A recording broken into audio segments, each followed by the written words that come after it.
welcome to the show. It's Dr. Living Good. Well, today we're diving into inflammation. So I take the liberty a lot of times on Mondays to just, what are the big things that so many of you are dealing with? Inflammation's huge, let alone autoimmune disease. Almost 100 million Americans now suffering from an autoimmune related condition, depending on the numbers you look at. And this can be anything from a thyroid, Graves' disease, Hashimoto's to Crohn's and ulcerative colitis to arthritis and OA, RA, lupuses, all fibromyalgia, all the things in between. But I think all of us can relate to inflammation. If you are a human, you've ran into this, whether you rolled your ankle, which is a good form of inflammation, or you just are stiff and sore and achy in the morning. How do you combat this? And the older you get, the more is typically produced or the more impact it has. So I think we all need to be concerned about lowering that impact. So top 7 foods to fight off inflammation, especially autoimmune flare-ups. Let's break it down right now. What are the top 7 to be added in, especially if you're over the age of 40? So sometimes this occurs, this inflammatory flare-up, specifically from autoimmune diseases,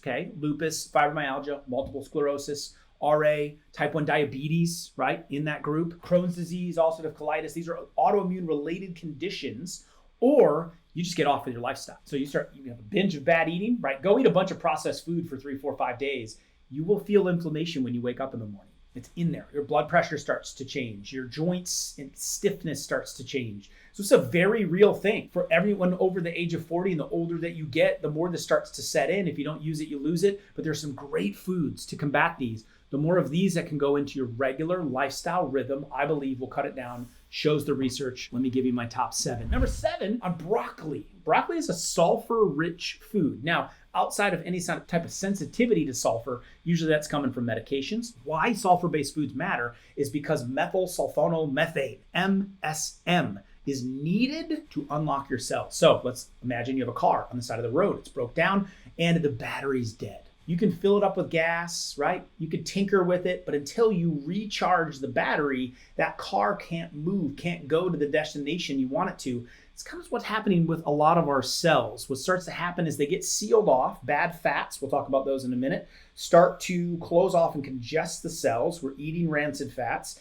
and then it loses its electrical charge to properly transport nutrients in, toxins out, right? This is a very simplified version. I like to make health simple. So we need to charge the batteries so that we can get the door open. It's like an electrical locked door, right? Like your car, like the electrical lock, right? It might not work if your battery's completely dead, right? You can't get in, you have to use the key. So we want to be able to charge the battery so we can get into the cells. So we need jumper cables, right? So someone pulls up, attaches the jumper cables, you fire that thing up, you can get in, you get it started. That's the same concept with your cells. That's what MSM does. MSM acts, that sulfur acts like a key, like a spark to get the door busted open. And foods that are sulfur rich enables that unlocking. So then you can get these good nutrients in. So basically number 7 kind of sets the stage for the other 6 I'm going to talk about, right? We want to unlock that. So MSM, you can take it in a supplement form. I have it in my GI support and several supplements, joint support. But sulfur containing foods, sulfur rich foods, broccoli is one of the top of the list. I eat it almost every day. I'm not kidding. I love it. I have a whole video of 13 benefits of broccoli. You can check that one out. Cauliflower. Radishes. Ooh, I love me some radishes, right? Radish season. Ooh, during the summer, Mama Living Good's garden. My brother and I would fight over those things. Had a little heat to them. Yeah, fermented, that would be good too. Cabbage or sauerkraut, onions, kale, great sources of MSM, the sulfur compound. Now, this is a powerful antioxidant as well to broccoli itself, to help form glutathione. Glutathione is your street sweeper. So broccoli's got a lot of detoxifying effects. In fact, the sprouts of it have been shown to be anti-cancer, like preventing cancer in the body from occurring. So huge. It helps alleviate autoimmune conditions. And so these flare-ups, these are the type of foods I'd be focusing in on. And the key is it's taming your chronic inflammation inside the body, and then it protects against oxidative stress. Oxidative stress from chemicals, from bad foods, from stress in our body in general, start to oxidate the tissue. What does the body send in order to repair the tissue? Well, it's no different than getting hit in the ankle with a hammer or rolling your ankle, right? I don't know why I said hit in the ankle with a hammer, but if you accidentally hit yourself, like, oh, ow, and flame up, right? Or maybe stubbing your toe in the corner of the bed. Oh, I hate when I do that. That's going to create inflammation, right? That's oxidative stress, damage that starts to happen inside the body. Same thing happens when we eat bad foods. And so this is what starts to fight it. So studies show glutathione and the status of it can be diminished by as much as 50% in people with autoimmune conditions. The older you get, the less glutathione you have. So we've got to start fighting this with foods that build glutathione, right? I like glycine, I like collagens. Those help to entice it. But broccoli and sulfur-rich foods, these cruciferous vegetables, let's load up on those, number 7. Number 6, let's talk carbohydrates. This is going to stoke the proverbial inflammatory autoimmune fire. And I feel like so many people with autoimmune diseases just keep on keeping on with the carbohydrates. You're going to be hurting. And so if we care about the disease and we're so limited by it and we're so devastated by it and we're so restricted by it, then what are we doing eating chips, grains, breads, crackers, pastas, French fries, potatoes, fruits? We're getting so many extra carbohydrates there, we're just making that autoimmune condition worse. Now, what happens, a lot of people end up then focusing just on gluten, right? Which can be not agreeable in the gut, and it can't be broke down very well in especially autoimmune related conditions, and it can flame the body up. But instead of just getting gluten out, why don't we just get carbs out? Because that takes care of both. So this whole gluten-free movement, it's a little bit sideways because you can eat some really unhealthy gluten-free foods that oftentimes don't even taste that good, or some of them maybe do, right? But I would rather just go low carb, because if we go low carb, we're cutting out almost all the gluten anyway. And we want to make sure they're clean. If we are going to eat any sources of, beans have some carbohydrates, or vegetables, we want to make sure that they're organic or they haven't been sprayed with pesticides or herbicides, because that's even a bigger issue when it comes to the grains and the glutens, is all of those. So removing those out of there. Now, don't replace your carbs with artificial sweeteners, because then you're going to flame up just as much. In fact, clinically, I remember one specific lady, she was drinking Diet Coke regularly, and I got her off the Diet Coke, right? We cut the carbs out, but when I made sure she cut out the artificial sweeteners, her joint issues cleared up just from that. I've had people clinically that they stop that, their migraines stop. So what is that chemical process doing inside of the system? Well, when we lower the carbs down and we don't replace them with toxic artificial sweeteners, there's a rippling effect of not only sugars going down, but toxicity going down at the same time to not make it worse. So number 5, bad oils, rancid oils. We talked about the car being broken down on the side of the road. It's rancid oils that blows the tires. It's rancid oils that makes the engine shut down. It is the most detrimental thing to your vehicle. Worse than carbs. Carbs is like putting diesel in the engine when you're supposed to have unleaded, right? You're like, engine's not going to work very well. But the oils just gum up the whole system. Just bad oil makes it go rancid. I don't know why I'm running on this vehicle analogy, but that's what makes it break down in the first place, let alone unlocking it with MSM just to get in the car because of the dead battery. Now we got all this bad oil to deal with. When you eat cottonseed oil, canola oil, vegetable oils, when you put these in your system, they go or already are rancid. Your body then has to try to work with a rancid oil that has now been chemically altered and changed, right? It's all bent up, and it's got to try to unbend that and then make it, it's like crumpled up aluminum foil that you're trying to make look flat again. Like, it just doesn't work.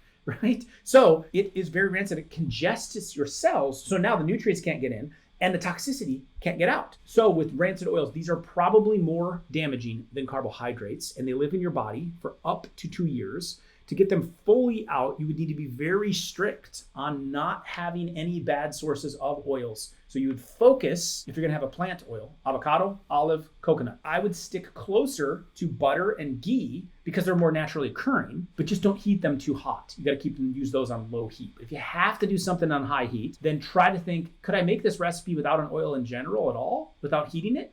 Outside of like bacon grease or animal grease, I can withstand higher heat. But do I even need to use this? And try to cut it out altogether. Number 4, fermented foods fight the inflammation and are so good for the bacteria in your gut. Sauerkraut, pickled ginger. Stay away from the dairy sources. We don't need any more dairy in a lot of people with autoimmune conditions or inflammation. Dairy is gonna make you worse. Especially if you have a lot of sinus and cold and immune system problems, the last thing you want to put in is more dairy. So we want to go with non-dairy sources. So yogurt is out. That's a sugar bomb. I'm sorry if you love it. It's just not something that goes in my system. It's not, you can never have. What about Greek yogurt, Dr. Living Good? What about, it's just extra dairy. If you're suffering with stiff joints, arthritis, RA, autoimmune conditions, no, that's out. I try to eliminate most all dairy, or just have it as a treat. Now, probiotics from sauerkrauts, you can take a probiotic. I make a pre, pro, and post probiotic. We get those good bacteria in, we get them the good food, which is prebiotics, which is fibers, right? To stoke those good bacteria to repopulate in the digestive system. And then that improves the gut's permeability so that toxins aren't getting into your system. That's the true cause of autoimmune related diseases. So we need to fix the gut.